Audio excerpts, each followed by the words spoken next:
শাবান মাস শুরু হয়ে যাওয়ার মানে হলো রমাদানের দিন গণনা শুরু হয়ে যাওয়া। শাবানের প্রথম দিন চলে যাওয়া মানে আর 29 দিন, আর 28 দিন, আর 27 দিন, দ্বিতীয় দিন, তৃতীয় দিন পর, এভাবে দিন গণনা করতে করতে রমাদানের যে প্রতীক্ষা, রমাদানের যে প্রহর গোনা, রমাদানের যে অপেক্ষা, সেটা সমাপ্তির দিকে যাবে ইনশাআল্লাহ। আল্লাহ রাব্বুল আলামিন রমাদানের যে বিশাল বড় নেয়ামত মুসলিম মিল্লাতকে দিয়েছেন, মুসলমানদের আমলি, আধ্যাত্মিক এবং সার্বিক উন্নতি এবং অগ্রগতির অন্যতম সিজন এবং মৌসুম হলো রমাদানুল করিম। শাবান মাস শুরু হওয়ার মধ্য দিয়ে রমাদানের সেই দিন গণনা যেহেতু শুরু হয়েছে, এজন্য আমরা আজ সার্থক রমাদানের 11টি পূর্ব প্রস্তুতি নিয়ে কথা বলবো ইনশাআল্লাহ তাআলা। আল্লাহ সুবহানাহু ওয়া তাআলা কোরআনে কারীমে বলেছেন, ওয়ালাউ আরাদুল খুরুজ লা আ'আদ্দু লাহু উদ্দাহ। কিছু লোক নবী করিম সাল্লাল্লাহু আলাইহি সাল্লাম যখন তাবুকের যুদ্ধে অংশগ্রহণ করবার জন্য ডাক দিয়েছিলেন, তারা সেই যুদ্ধে শামিল না হয়ে মদিনায় অবস্থান করেছিল। এর মধ্যে অনেকেই নানা রকমের অজুহাত, নানা রকমের আপত্তি, নানা রকমের বিভিন্ন কারণ দর্শিয়ে তারা এই যুদ্ধ থেকে পিছপা হয়েছিল। আল্লাহ রাব্বুল আলামিন কোরআনে কারীমে আয়াত নাযিল করে তাদের সেই ঘড়িমসির আসল কারণ উল্লেখ করেছেন। আল্লাহ সুবহানাহু ওয়া তাআলা বলেছেন, ওয়ালাউ আরাদুল খুরুজ লা আ'আদ্দু লাহু উদ্দাহ। যদি সত্যি আল্লাহর রাহে জিহাদের ময়দানে যাওয়ার সদিচ্ছা তাদের থাকতো, তাহলে তারা আগে থেকে প্রস্তুতি গ্রহণ করত। যারা নানা রকম অজুহাত দাঁড় করাচ্ছে, এদের আসলে তাবুকের জিহাদে শামিল হওয়ার সেই সদিচ্ছাই ছিল না। যদি সদিচ্ছা থাকতো, আগে থেকে তারা প্ল্যান, প্রোগ্রাম, পরিকল্পনা সেগুলো তারা করত। ঠিক একই ভাবে রমজান মাসের যে ইবাদতের বিশাল বড় অপার সম্ভাবনা আমাদেরকে দান করেছেন, এই সম্ভাবনাকে কাজে লাগাতে হলে তার জন্য যথাযথ প্রস্তুতি গ্রহণ করা জরুরি। আমাদের দেশে বেশিরভাগ মুসলমান রমাদান মাস আসলে আমরা কম বেশি নেকামলের চেষ্টা করি, কিন্তু রমাদানের অনেক আগে থেকে যে আমাদের যথাযথ পূর্ব প্রস্তুতি গ্রহণ করার কথা, দুর্ভাগ্যজনকভাবে সেই প্রস্তুতি যথাযথভাবে আমরা বেশিরভাগ লোক গ্রহণ করি না। যার ফলে রমাদান আসে, রমাদান চলে যায়, আবার রমাদান মাস আসে, আবার চলে যায়। আমাদের তেমন কোনো পরিবর্তন হয় না, আমাদের মধ্যে তেমন কোনো চেঞ্জ আসে না, আমাদের জীবনের ভিতরে তেমন কোনো দৃশ্যমান পরিবর্তন চোখে পড়ে না। এই জন্য সম্মানিত ভাইরা আমার, রমাদানকে যদি আমরা যথাযথভাবে কাজে লাগাতে চাই, তাহলে যথাযোগ্য প্রস্তুতি এখন থেকে, শাবান থেকেই আমাদের গ্রহণ করতে হবে। প্রিয় নবী সাল্লাল্লাহু আলাইহি সাল্লাম বলেছেন, ইন্নাল্লাহা ইউহিব্বু ইযা আমিলা আহাদুকুম আমালান আন ইউতকিনাহ। আল্লাহ রাব্বুল আলামিন বান্দা যে কোনো কাজ করলে সেটা যদি ইতকানের সাথে করে, দৃঢ়তার সাথে করে, উত্তম উপায়ে করে, যথাযথভাবে করে, সে কাজটা যদি করার মতো করে, তো আল্লাহ তাআলা সেটাকে পছন্দ করেন এবং ভালোবাসেন। আমরা যদি রমাদান মাসে সিয়াম এবং কিয়াম, রোজা এবং তারাবি, অন্যান্য আমল ইবাদত বন্দিগি গতানুগতিক ভাবে করে শেষ করি, আমরা যদি দায় সারাভাবে শেষ করি, তাহলে এটা আল্লাহ তাআলার প্রিয় পাত্রে আমাদেরকে শামিল করবে না। আর যদি রমাদানের প্রত্যেকটি ইবাদত বন্দিগি এটা হয় ইতকানের সাথে, এটা হয় দৃঢ়তার সাথে, এটা হয় সুন্দরতম উপায়ে, এটা হয় যথাযথভাবে, তাহলে সেই ইবাদত আমাদেরকে আল্লাহর প্রিয় পাত্রে পরিণত করবে ইনশাআল্লাহ। প্রিয় ভাইরা আমার, মক্কার মসজিদুল হারামের ইমাম শেখ আব্দুর রহমান আস-সুদাইস হাফিজাহুল্লাহ, তার কাছে সৌদি আরবের কিছু যুবকরা এসেছিলেন। এসে বললেন, শেখ, প্রতি বছর রমজান আসলেই আমরা অনেক প্ল্যান প্রোগ্রাম করি, অনেক কোরআন খতম দিব, অনেক নেকামল করব, দোয়া রোনাজারি করব, দান সাদাকা করব। দুর্ভাগ্যজনক ভাবে সেটা আমাদের আর রমজান মাসে করা হয় না। আফসোস করতে করতে রমজান মাস পার হয়ে যায়। আপনি আমাদেরকে পরামর্শ দিন, কেন আমাদের প্রতি বছর জীবনে রমজান আসে অথচ সেটা সঠিক ব্যবহার করতে পারি না। তখন শেখ সুদাইস তাদেরকে বলেছিলেন, রমজান মাসে ইবাদত বন্দেগী করতে পারা এটা আল্লাহর নেয়ামত, এটা আল্লাহর অনুগ্রহ, এটা আল্লাহর রহমত। যে রমজান পেয়েও ইবাদত করতে পারলো না সে তো হতভাগা, কপাল পোড়া। এই হতভাগ্যের কাতারে সাধারণত সেই মানুষগুলোই পড়ে যারা আল্লাহর রহমতের উপযুক্ত না।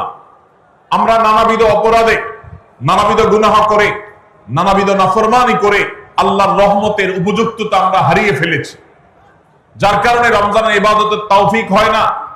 এজন্য তিনি তাদেরকে নসিহা করেছিলেন যে আমি তোমাদেরকে উপদেশ দিচ্ছি, রমজান আসার আগে থেকেই আগের যে সমস্ত গুনাহ খাতা হয়েছে, যে সমস্ত নাফরমানি হয়েছে, আল্লাহর অবাধ্যতা হয়েছে, সেগুলোর জন্য চোখের পানি ফেলে রোনাজারি করে আল্লাহর কাছে ক্ষমা চাও। আল্লাহর কাছে ক্ষমা চেয়ে যদি আগের সবগুলোকে ভ্যানিশ করতে পারো তাহলে আল্লাহর কাছে রহমতের উপযুক্ত হবে। বিষয়টা অনেকটা হালখাতার মতো। আপনার আগের দেনা দায়িক সব যখন পরিশোধ করে দিয়েছেন, নতুন করে আবার আপনি ধার করার, বাকিতে নেওয়ার উপযুক্ততা আপনার অর্জন হবে। ঠিক একইভাবে আমাদের নানা নাফরমানের কারণে আল্লাহর রহমত থেকে আমরা দূরে সরে গেছি। লানত অর্থাৎ রহমত থেকে দূরে সরে যাওয়া, এটার উপযুক্ত হয়ে গেছে অনেকে।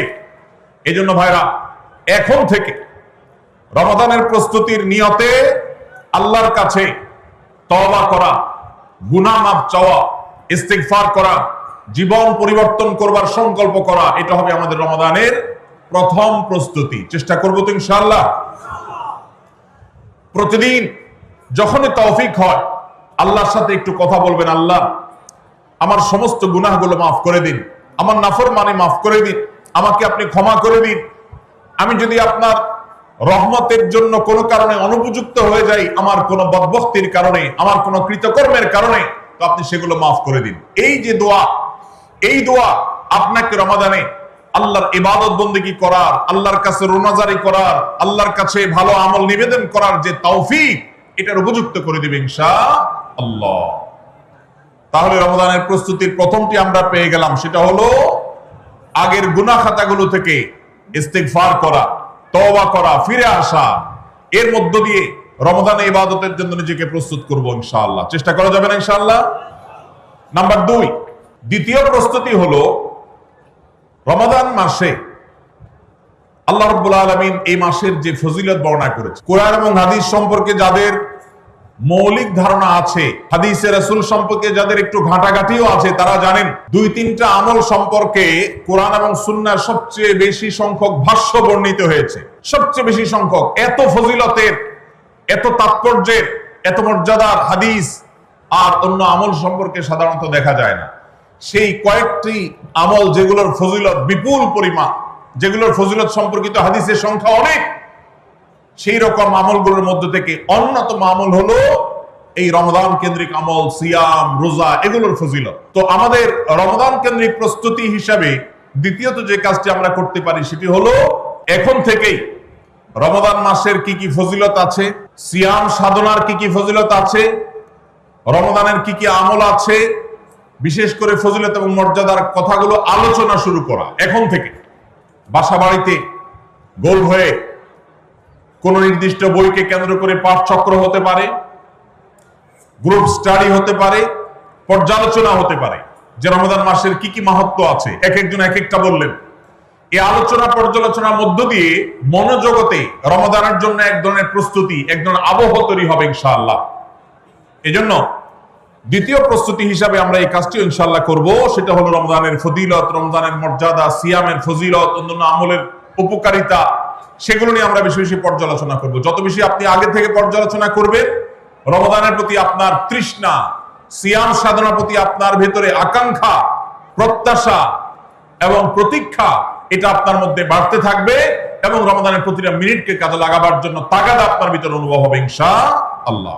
নাম্বার 3, তৃতীয় প্রস্তুতি হলো আমাদেরকে প্রতিজ্ঞা করতে হবে এই রমাদানে আমরা নেক আমল করবই করব এবং কোন আমল, কোন ভালো কাজ, কোন সুন্নাহ এটা করার ব্যাপারে কোন প্রকার অলসতা করব না। কারণ ভাইরা আমার, রমজান মাস পেয়েও যদি আল্লাহর কাছে কেউ ক্ষমা না পায়, একটা প্রসিদ্ধ হাদিস আপনারা সবাই কম বেশি শুনেছেন যে নবী সাল্লাল্লাহু আলাইহি ওয়াসাল্লামের কাছে জিবরিল এসে বলেছেন বাউদা মান আদরাকা রমাদান ফালাম ইউগফার লাহ, যে ব্যক্তি রমজান পেয়েছে অথচ রমজানের এই বিশাল সুবর্ণ সুযোগকে কাজে লাগিয়ে সে তার জীবনের সব গুনাহগুলো মাফ করাইতে পারে নাই, সে আল্লাহর কাছ থেকে মাগফিরাত আদায় করে নিতে পারে নাই, সে জাহান্নাম থেকে মুক্ত এই ঘোষণা সে আদায় করতে পারে নাই, অথচ সে রমজান মাস পেয়েছে, এর চাইতে হতভাগা আর কে হতে পারে?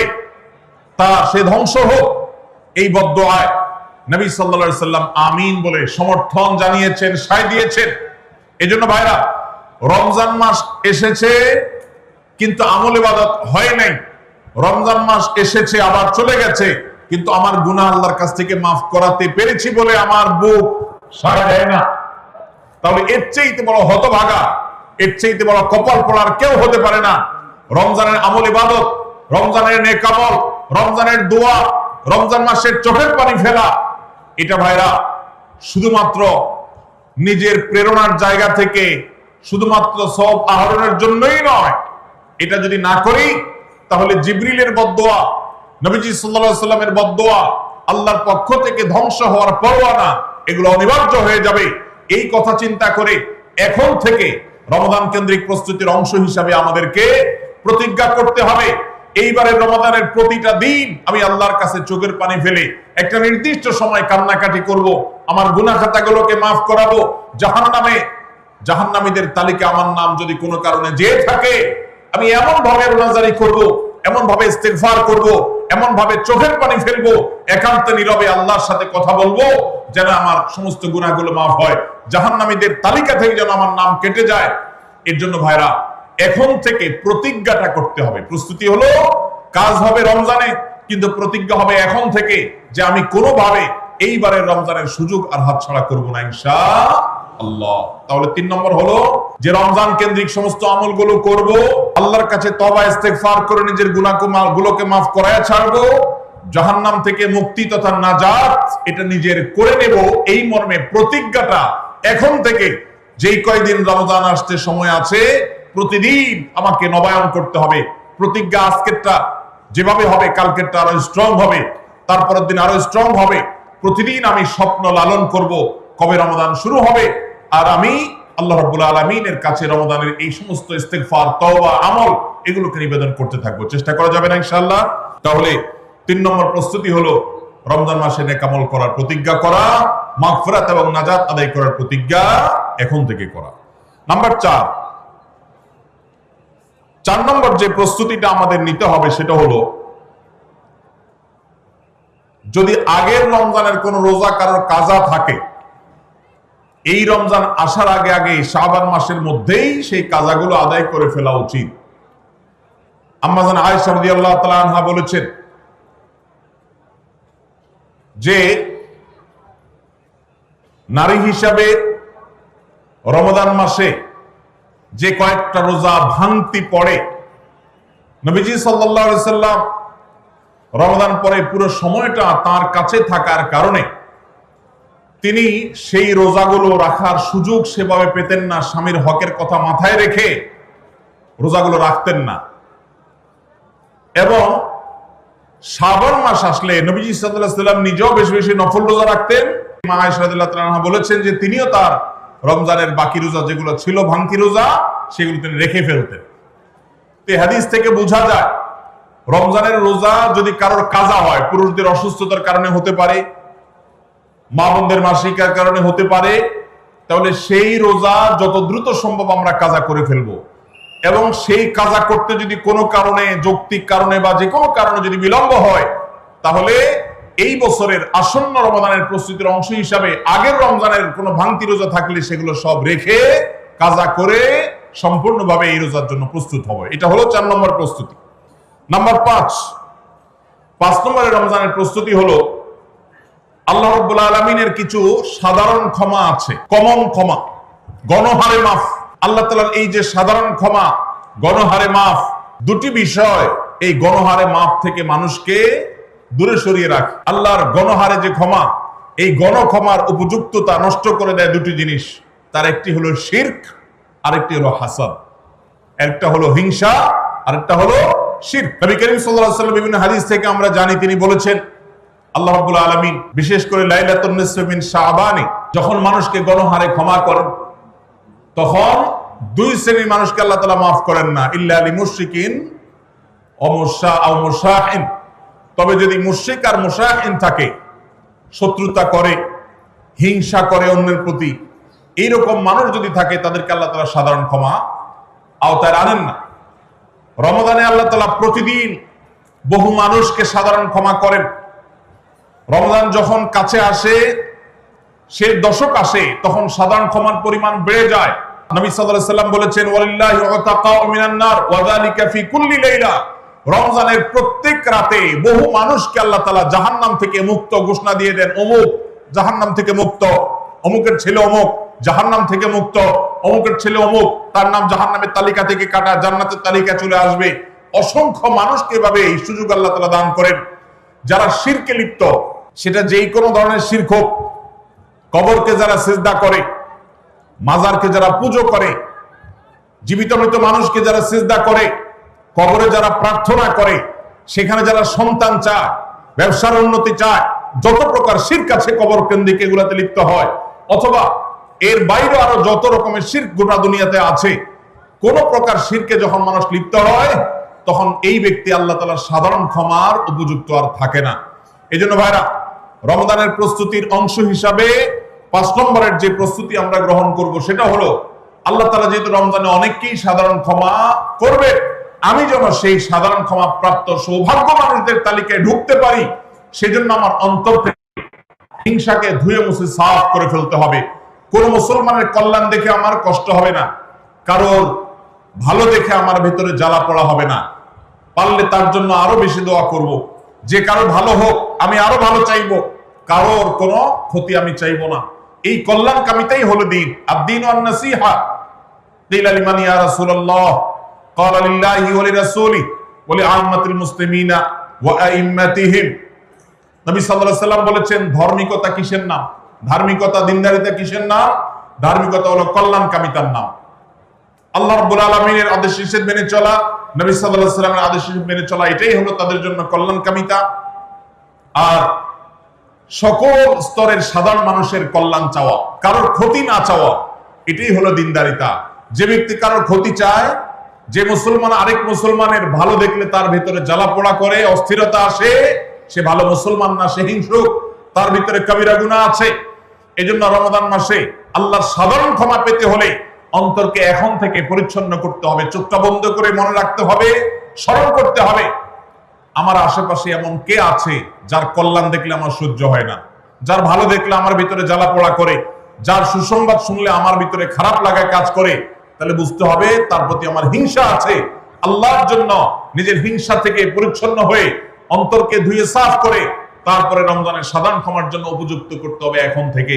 ঠিক একইভাবে আমি আমার কথায়, আমার কাজে, আমার বিশ্বাসে কোনো মাধ্যমে আল্লাহর সঙ্গে শিরক করছি কিনা, আরশের মালিকের সাথে শিরক করছি কিনা, আল্লাহ বলেছেন ইন্নাল্লাহা লা ইয়াগফিরু আন ইউশরাকা বিহি ওয়া ইয়াগফিরু মা দুনা যালিকা লিমান ইয়াশা। আল্লাহর সঙ্গে শিরক করা হলে এটা আল্লাহ মাফ করবেন না। শিরকের অপরাধ, এটা যদি কেউ করে তওবা ছাড়া মারা যায়, আল্লাহ তাআলা এই অপরাধ ক্ষমা করবেন না, এটা আল্লাহ আগে থেকে দেওয়া ঘোষণা। কোরআনে আল্লাহ আরো বলেছেন, লোকমান হাকিমের উদ্ধৃতি দিয়ে, ইন্না শিরকা লাযুলমুন আযীম, তিনি তার সন্তানকে উপদেশ দিতে গিয়ে বলেছিলেন যে ইন্না শিরকা লাযুলমুন আযীম, শিরক সবচেয়ে বড় অপরাধ। এজন্য ভাইরা, শিরক থেকে পরিচ্ছন্ন না থাকলে রমাদানের কোন ইবাদত, কোন আমল আমাদের কাজে আসবে না। এজন্য রমজানের প্রস্তুতি হিসেবে শিরক এবং হিংসা থেকে অন্তরকে পরিচ্ছন্ন করা, পবিত্র করা, এটা হলো আমাদের পঞ্চম প্রস্তুতি। নাম্বার 6, বিগত রমজান যেগুলো আমাদের জীবনে এসেছে, সেই সমস্ত রমাদানে কেন আমার আমল ইবাদত হয় নাই? রমজান আসার আগে নিয়ত করছি কোরআনটা খতম দিব, কিন্তু দিতে পারি নাই। রমজান আসার আগে নিয়ত করেছিলাম এই বছর একটা তারাবিও মিস করব না, কিন্তু অনেকগুলো মিস হয়ে গেছে। রমজান আসার আগে নিয়ত করেছিলাম এই বছর রমজান থেকে এই ধূমপান করা ছেড়ে দিব, কিন্তু অনেকে ছাড়তে পারেন নাই। রমজান আসার আগে নিয়ত ছিল এই বছর রমজানে একটা খারাপ জিনিসও মোবাইলে, টিভিতে দেখব না, কিন্তু সেই প্রতিশ্রুতি রাখতে পারি নাই। কেন পারি নাই? বিগত রমজানের সমস্ত আমলনামা নিয়ে বসতে হবে এখন থেকে, শাবান থেকে, আজকে থেকেই, যে আমার গত রমজানে আমল ইবাদতের ক্ষেত্রে প্রতিবন্ধকতা বাধাগুলো কি কি ছিল একটা একটা করে সম্ভব হলে লিখে ফেলবেন।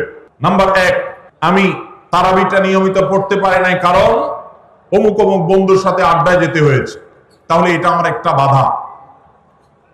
আমি হারাম জিনিস থেকে বেঁচে থাকবো কিন্তু পারি নাই কেন? কারণ ফেসবুকে ঢুকছে একটা কাজে, সেখান থেকে আমার আরো 5টা অকাজ করা লাগছে, তাহলে এটা আরেকটা কারণ ফেসবুক।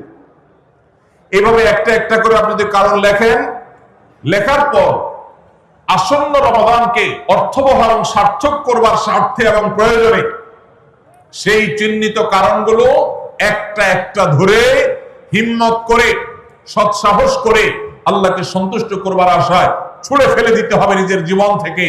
এই সংকল্প এবং এই কাজটা যদি আপনি করতে পারেন, তাহলে ইনশাআল্লাহ আপনি দেখবেন আপনার এই রমজান আপনার জীবনের শ্রেষ্ঠ রমজান হয়েছে।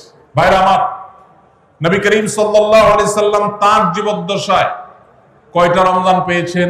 মাত্র 8টা রমজান পেয়েছেন। দ্বিতীয় হিজরিতে রমজানের রোজা ফরজ করা হয়েছে, দশম হিজরিতে আল্লাহ তাকে দুনিয়া থেকে নিয়ে গেছেন। মাত্র 8টা রমজান তিনি পেয়েছেন নবী সাল্লাল্লাহু আলাইহি সাল্লাম। বহু সাহাবী আছেন তাদের জীবনে রমজান মাত্র পেয়েছেন একটা রমজান পেয়েছেন।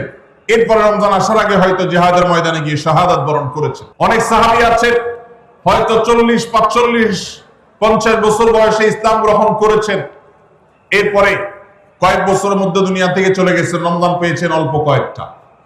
আর আমরা জন্মসূত্রে মুসলমান হওয়ার সুবাদে এক একজন মানুষ 20টা, 30টা, 40টা, 50টা রমজান আমরা পেয়েছি। দুর্ভাগ্য আমাদের, সাহাবায়ে কেরাম মাত্র 2, 4, 5টা রমজান পেয়ে তাদের জীবনকে যেই পর্যায়ে নিয়ে গেছেন, আমরা বেশিরভাগ মানুষ জীবনে 30, 40, 50টা রমজান পেয়েও আমাদের জীবনকে সেই পর্যায়ে নিতে পারি নাই।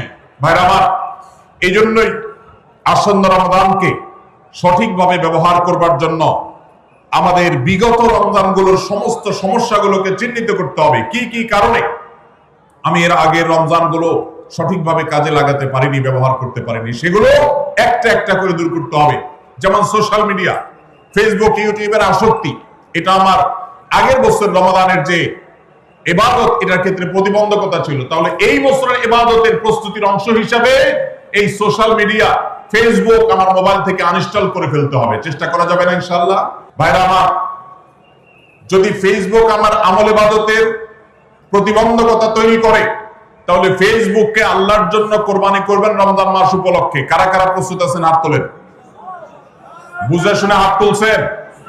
বুঝে শুনে হাত তুলছেন? আল্লাহ এই হাতগুলোকে সবগুলোকে কবুল আর মঞ্জুর করুন।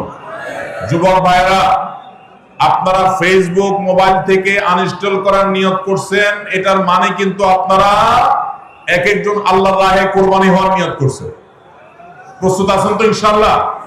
নিজেদের কোরবানি করার জন্য প্রস্তুত আছেন তো ইনশাআল্লাহ? আল্লাহ তাআলা আমাদেরকে তৌফিক দান করুন। ভাইরা আমার, রমাদানের 6 নম্বর প্রস্তুতির অংশ হিসেবে এই কাজটি করতে হবে বলছিলাম, সেটা হলো আমাদের সমস্যাগুলো কি কি হয়েছে সেগুলো চিহ্নিত করে সেগুলো দূর করতে হবে। আর 7 নম্বর প্রস্তুতির অংশ হিসেবে আমরা যেটি করব সেটা হলো রমাদান কেন্দ্রিক সমস্ত আহকাম এবং মাসাইল, বিধিবিধানগুলো আমাদের শিখে ফেলতে হবে। এটা রমজানের প্রস্তুতি। আমাদের দেশে অনেক মসজিদে ইমাম সাহেবরা তালিম করেন রোজা ভঙ্গের কারণ কি, রোজা মাকরুহ হওয়ার কারণ কি, রোজার জন্য ক্ষতিকর বিষয়গুলো কি কি, এগুলো রমজান মাসে বিভিন্ন নামাজের পরে তালিম করেন। এটা একটা ভালো চেষ্টা, কিন্তু এই কাজটা যদি আমরা শাবান মাস থেকে নিজস্ব উদ্যোগে করি সেটা হবে আরো ভালো চেষ্টা। কথা কি বুঝে আসছে ভাই? তাহলে রমজান আসার আগে থেকেই আমরা মাসাইলের তালিম, মাসাইলের শিক্ষা, জ্ঞান অর্জন, রমজানের বিধিবিধানগুলো আমরা জানার চেষ্টা করব। এটা হবে পার্ট অফ প্রিপারেশন ফর রমাদান। রমজানের জন্য প্রস্তুতির অংশ হিসাবে আমাদের এখন থেকে রমজান এবং সিয়ামের মাসাইলগুলো জানতে হবে। আল্লাহ আমাদের সবাইকে আমলের তৌফিক দান করুন। 8 নম্বর হলো রমজানে যে আমলগুলো করবেন এখন থেকে সেগুলোর ওয়ার্ম আপ এবং রিহার্সেল শুরু করে দিবেন, প্রস্তুতি শুরু করে দিবেন, চর্চা শুরু করে দিবেন। কারণ মানুষ দাঁড়ানো অবস্থায় হঠাৎ করে জোরে দৌড় দিতে পারে না। একটা গাড়ি সেটা দাঁড়ানো অবস্থায় হঠাৎ করে 100, 150, 110, 20 গতিতে চলতে পারে না। প্রথম 10, 20 হয়, এরপরে 40, 60 হয়, এরপর আস্তে আস্তে 100 বা 110, 20 হয়। এই জন্য রমজান মাসে যদি আপনি বিপুল পরিমাণে ইবাদত করতে চান, অনেকে আছেন অপেক্ষা থাকেন রমজানের চাঁদ উঠলে সব শুরু করব, এদের দ্বারা জীবনে কিছুই হয় না। যারা আসলেই রমজানে কিছু করতে চায় তারা এখন থেকে শুরু করবে। রমজানে আমরা রোজা রাখবো, নবী সাল্লাল্লাহু আলাইহি ওয়াসাল্লাম শাবান থেকে নফল রোজা রাখার অভ্যাস শুরু করতেন। রমজানে আমরা দোয়া করব, এখন থেকে দোয়া রিহার্সাল শুরু করা, প্রস্তুতি শুরু করা। যে কোনো গুরুত্বপূর্ণ কাজের আগে মহড়া শুরু হয়, তারপরে মূল কাজ শুরু হয়। এই জন্য শাবান মাস থেকে আমাদের প্রস্তুতি চলতে হবে, চেষ্টা করা যাবে না ইনশাআল্লাহ। তাহলে 8 নম্বরের প্রস্তুতি হলো যেই আমলগুলো রমজানে করব সেগুলোর রিহার্সাল, সেগুলোর প্রস্তুতি, ওয়ার্ম আপ এখন থেকে শুরু হবে। নাম্বার 9, রমজান মাসের দিন এবং রাত যেভাবে কাটাবেন তার জন্য একটা প্ল্যান করে ফেলবেন, সুন্দর করে একটা স্কেডিউল করে ফেলবেন, রুটিন করে ফেলবেন যে আমি কোরআন তেলাওয়াতটা কোন সময় করব, দিনের কোন সময়টাতে আমি কোরআন তেলাওয়াতের জন্য টাইম বরাদ্দ রাখলে সেটা মিস হবে না। হতে পারে ঘুমানোর আগে, হতে পারে ফজরের পরে, কোন টাইমটা আমার সবচেয়ে কোরআন তেলাওয়াতের জন্য নিরাপদ টাইম সেটা আমি ফিক্স করব। এই ঠিক একইভাবে আমি আল্লাহর কাছে রোনাজারের জন্য ভালো সময় কোনটা সেটা ঠিক করব। আমরা আমাদের আসুন্নাহ ফাউন্ডেশন থেকে আপনারা জানেন রমাদান প্ল্যানার নামে একটা প্ল্যানার তৈরি করেছি রমজানকে অর্থবহ করবার জন্য। এবছর আরেকটা নতুন বই আমাদের আসছে সামনের সপ্তাহে ইনশাআল্লাহ, মাহে রমজানের 27টি আমল, মাসনুন আমল কোরআন সুন্নাহর আলোকে। প্রত্যেকটা খুঁটিনাটি আমলকে আলাদা আলাদা করে উল্লেখ করা হয়েছে, খুব ছোট্ট ছোটি বই। উদ্দেশ্য রমজানকে অর্থবহ করা। অতএব রমজানকে অর্থবহ করবার জন্য আপনার প্ল্যান করতে হবে আগে থেকে, সেটা এখন থেকেই, যে আপনি কখন কোন কাজটা করবেন, কোন আমলটা করবেন, কোন ভালো কাজটা করবেন। এগুলো যদি আগে থেকে প্ল্যান হয় দেখবেন কাজটা করা সহজ হয়েছে। নাম্বার 10, রমজানের প্রস্তুতির অংশ হিসাবে চাঁদ দেখার চেষ্টা করতে হবে। চাঁদ দেখা, আজকাল চাঁদ দেখার আমলটা বিলুপ্ত হয়ে গেছে, অনেকটাই হারিয়ে যাচ্ছে। চাঁদ দেখা কমিটি ছাড়া সাধারণ মানুষ চাঁদ দেখতে আমরা ভুলে গেছি। আমরা চাঁদ দেখি কিন্তু ফেসবুকে, আকাশে না। চাঁদ কি ফেসবুকে দেখবেন না আকাশে দেখবেন? সবাই যদি চাঁদ ফেসবুকে খুঁজেন তাহলে আকাশে সরকারি কিছু লোক খুঁজবে, হেলাল কমিটির লোকজন খুঁজবে। হেলাল কমিটির লোকদের উপরে ভরসা করে যদি এই কোটি কোটি মানুষ তাদের রোজা রাখে তাহলে প্রায় বছর দেখেন গন্ডগোল লাগে। চাঁদ উঠছে আবার উঠে নাই, উঠে নাই ঘোষণা হয়ে আবার 11টা বাজে 10টা বাজে উঠছে। এই ঘটনা হয় না? হয় না? এই ঘটনা এই জন্য হয় যে আমরা সবাই চাঁদ দেখার দায়িত্বটা পালন করি না। নবীজি বলেছেন সুমু লিরুইয়াতিহি ওয়া আফতিরু লিরুইয়াতিহি, তোমরা রোজা রাখো চাঁদ দেখে, আবার ঈদও করো চাঁদ দেখে। এই জন্য 29শে শাবান পশ্চিম আকাশে চাঁদ খোঁজার চেষ্টা করবেন সন্ধ্যার সময়। চেষ্টা করবেন না ইনশাআল্লাহ? চেষ্টা করে যদি চাঁদ দেখতে নাও পারেন তারপর আপনি সওয়াব পাবেন। আর যদি চাঁদ দেখেন তাহলে দোয়া করবেন আল্লাহুম্মা আহিল্লাহু আলাইনা বিল ইয়ুমনি ওয়াল ঈমান ওয়াস সালামাতি ওয়াল ইসলাম রাব্বি ওয়া রাব্বুকাল্লাহ। হে আল্লাহ, এই চাঁদকে আপনি বরকত এবং ঈমান দিয়ে আমার জন্য পরিপূর্ণ করে দিন। এই মাস আমার জন্য নিরাপদ এবং ইসলাম দিয়ে পরিপূর্ণ করে দিন। হে চাঁদ, তোমার আর আমার পালনকর্তা একজন আল্লাহ। অতএব এই চাঁদ দেখার চেষ্টা করবো। এটাও রমাদানের প্রিপারেশন, রমাদানের প্রস্তুতির অংশ।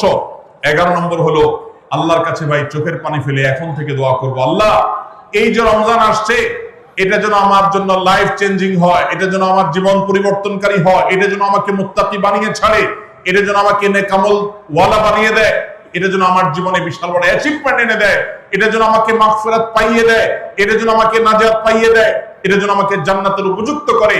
এই রমজান যেন আমাকে জাহান্নামীদের তালিকা থেকে আমার নামকে কাটানোর নিশ্চয়তা এনে দেয়। সেইভাবে রমজানকে কাটাবার জন্য আপনি তৌফিক দান করুন।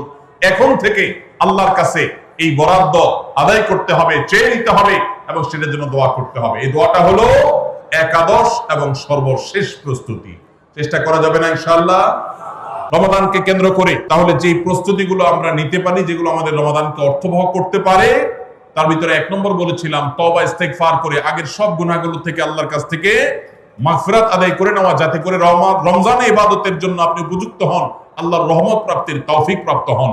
অনেক সময় গুনাহগুলো ইবাদতের ক্ষেত্রে বাধা হয়, গুনাহের কারণে আল্লাহর ইবাদতের তৌফিক হয় না।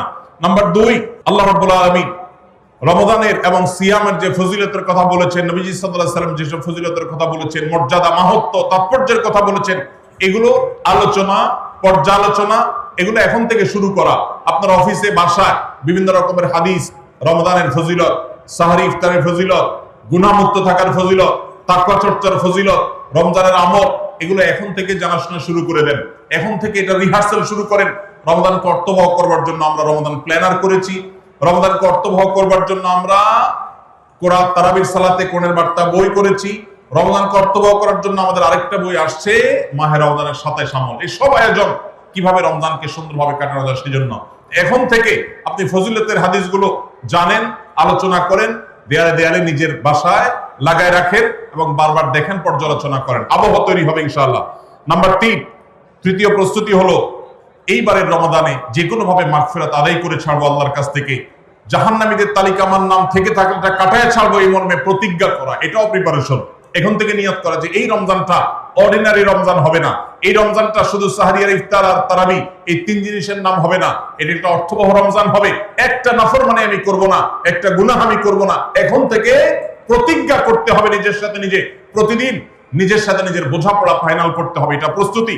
নাম্বার 4, বিগত রমাদানের যদি কোনো রোজা কাজা হয়ে থাকে সেগুলো সব আদায় করে শেষ করতে হবে শাবানের মধ্যে। নাম্বার 5, শিরক এবং হাসাদ, হিংসা, এগুলোর কারণে আল্লাহর সাধারণ ক্ষমার উপযুক্ততা মানুষ হারিয়ে ফেলে, সেগুলো থেকে মুক্ত থাকার প্রতিজ্ঞা করে মুক্ত থাকার জন্য চেষ্টা করতে হবে এখন থেকে। যে শিরক থেকে থাকলে জীবনে কখনো সেই শিরক থেকে মুক্ত হওয়া, অন্তরের কারোর প্রতি হাসাদ থাকলে সেটাকে দূর করা, তার কল্যাণকামী হওয়া, এগুলোর মধ্য দিয়ে রমজানে যে সাধারণ ক্ষমা হবে তার জন্য যে উপযুক্ততা তৈরি করা, এটাও রমজানের প্রস্তুতির অংশ।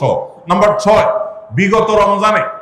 বিগত রমজানগুলোতে কোন কোন কারণে আমার আমল হয় না, কোন দোস্তের কারণে, কোন বন্ধুর কারণে, কোন গ্রুপের কারণে, কোন অ্যাপসের কারণে, কোন ফেসবুকের কারণে, সেগুলো একটা একটা করে এই রমজানে যেন জীবনে না থাকে সেগুলা ছিন্ন করার জন্য প্রস্তুতি নেওয়া। নাম্বার 7, রমজানের মাসলা মাসাইল গুলো জানা, এটাও রমজানের প্রস্তুতির অংশ, এখন থেকে সেটা করা। 8 নম্বর হলো রমজানে যে আমল করতে চান এখন থেকে সেগুলো শুরু করে দেন, তেলাওয়াত করা। অনেক সালাফ শাবান মাস থেকে প্রচুর তেলাওয়াত করা শুরু করতেন, নবীজি শাবান মাস থেকে নফল রোজা শুরু করতেন। এগুলো হলো আগে থেকে প্রস্তুতি এবং মহড়া। রমজানে যা করবেন, দান সদকা করবেন, এখন থেকে লিস্ট করেন, তালিকা শুরু করে দেন, টাকা পয়সা শুরু করে দেন, এগুলো হলো পার্ট অফ প্রিপারেশন। 9 নম্বর হলো রমজান কিভাবে কাটাতে চান তার একটা রুটিন করে ফেলেন, দিন রাত 24 ঘন্টার রুটিন। বাচ্চাদের, ফ্যামিলির অনেক ধরনের আমল আছে রমজানকে কেন্দ্র করে, যেগুলো হারিয়ে গেছে আমাদের সমাজ থেকে। রুটিন করেন এবং ইলম অর্জন করার চেষ্টা করেন। নাম্বার 10, চাঁদ দেখার চেষ্টা করতে হবে, এটাও রমজানের প্রস্তুতির অংশ। আর 11 নম্বর হলো আল্লাহর কাছে দোয়া করতে হবে, আল্লাহ যেন আমাদেরকে রমজানের রোজাকে যথাযথভাবে আদায় করার তৌফিক দান করেন। চেষ্টা করা যাবে তো ইনশাআল্লাহ। আল্লাহ রাব্বুল আলামিন আমাদের সবাইকে রমজানকে সর্বোচ্চ কাজে লাগাবার, সর্বোত্তম ব্যবহার করবার তৌফিক দান করুন। সবাই চেষ্টা করবো তো ইনশাআল্লাহ। ভাইরা আমার, জীবনে রমজান হতে পারে এটাই শেষ, সেই চিন্তা করেই আমাদেরকে রমাদানকে ইস্তেকবাল করতে হবে, অভ্যর্থনা জানাতে হবে। এটাকে শেষ রমজান ধরেই প্রিপারেশন নিতে হবে, আগাইতে হবে। এইবার যদি সুযোগ মিস হয়, হয়তো আর সুযোগ আমার কাছে আসবে না, সেই চিন্তা করেই করতে হবে। তাহলে ইনশাআল্লাহ এই রমাদানে অর্থবহ কিছু করা সম্ভব হবে। আমরা সবাই সেজন্য যার যার জায়গা থেকে সচেষ্ট হব আগে থেকেই। এবং মনে রাখবেন, আবারও বারবার বলছি যে নবী সাল্লাল্লাহু আলাইহি সাল্লামের সেই হাদিসটি মাথায় রাখতে হবে, রমজান মাসটা আমল করে, ইবাদত করে কিছু কামাইতে পারলাম ভালো, না কামাইতে পারলাম তেমন কোনো ব্যাপার না। ব্যাপারটা সেরকম না। ব্যাপারটা হলো, যদি এই মাস চলে যায় আর অবহেলায় আপনি আল্লাহর কাছ থেকে মাগফিরাত আদায় করতে না পারেন, তাহলে বাউদামান আদরাকা রমাদান ওয়া লাম ইগফার লাহ, এই হাদিসের মিসদাক হবেন আপনি, এই হাদিসের প্রয়োগ ক্ষেত্র হবেন আপনি। সেক্ষেত্রে রমজান পেয়েও মাগফিরাত না পাওয়ার কারণে ধ্বংস অনিবার্য হয়ে যাবে। এটা শুধুমাত্র শখের বিষয় না, এটা ডু অর ডাই এর মতো ব্যাপার। আপনি রমজান পাইলেন আর মাগফিরাত পাইলেন না, জাহান্নাম নিশ্চিত হবে। অতএব যারা বাঁচতে চায় তারা এখন থেকে প্ল্যান প্রোগ্রাম করবো, করা যাবে না ইনশাআল্লাহ। সেই সাথে আমি শুরুতে যেটা বলেছিলাম, রমাদান সেই মাস যেই মাসে আমল এবং ইবাদতের শুধু উন্নতি আর তারাক্কি না, মুসলমানদের সার্বিক অগ্রগতি, উন্নতি আল্লাহ রাব্বুল আলামিন এই মাসে দিয়েছেন। ঐতিহাসিক বদরের যুদ্ধের সেই স্মৃতি বিজড়িত মাস এই রমাদান। মক্কা বিজয়, বড় বড় ঘটনা ইসলামের ইতিহাসে, বড় বড় সাফল্য আল্লাহ তাআলা রমাদানে দিয়েছেন। অতএব সেই জন্য নিজেদেরকে প্রস্তুত করতে হবে, প্রস্তুতি এখন থেকে গ্রহণ করতে হবে। এবং বাংলাদেশের এই মাটি আল্লাহ রাব্বুল আলামিন যেন দ্বীনের জন্য, ঈমানের জন্য, কোরআনের জন্য, সুন্নাহর জন্য কবুল করেন। এদেশের মুসলমানদের অন্তরের অন্তঃস্থলে যেন দ্বীনকে আল্লাহ তাআলা গেঁথে দেন। আমাদেরকে সবাইকে যেন আল্লাহ তাআলা প্র্যাকটিসিং মুসলমান বানায় দেন। নামদারি মুসলমানদেরকে আল্লাহ যেন সিরিয়াস মুসলমান বানায় দেন। নামাজি মুসলমানকে যেন আল্লাহ আখলাকওয়ালা মুসলমান বানায় দেন। আখলাকওয়ালা মুসলমানকে যেন আল্লাহ মুখলিস মুসলমান বানায় দেন। আমরা